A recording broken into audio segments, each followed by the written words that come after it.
The worst I'll go to right away. One had to do with not recognizing early on enough the threat from technology that the newspaper, traditional print media world confronted with the development of the internet.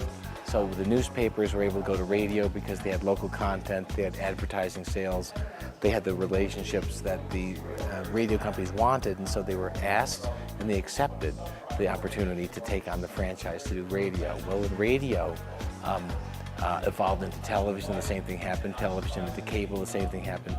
But from all of this to the internet, the players in advertising sporting media had become too arrogant, too rich, and too slow and flat-footed to make the transition into what looked like just silly space to them anyhow. I owned traditional media because very often as an investor, I use as a benchmark what businesses to own are those businesses that have created enduring fortunes. There's been no better business than media for doing that over time. And that seeming certainty of preserving that capital, that wealth, is what kept me longer in newspapers and traditional media than I should have been. The second one was to listen to management too long on AIG. AIG I liked, and Citibank I liked. Both of those two companies would stand for a lesson which says invest in what you have, not what you want to have. Because both of those companies had what I wanted, which was exposure to developing emerging markets.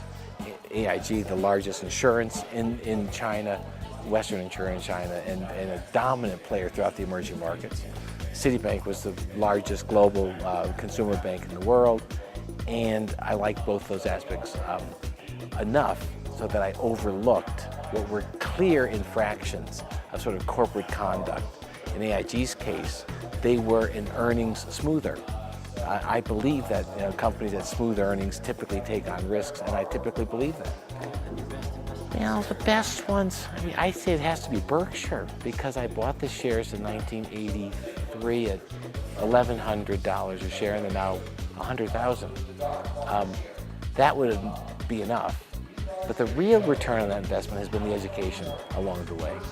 This notion that if you're going to invest for the long term, the business has to be able to withstand short-term bumps.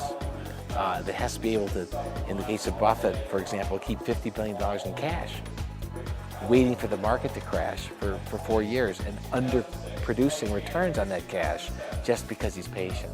You have to be able to avoid the market fashion.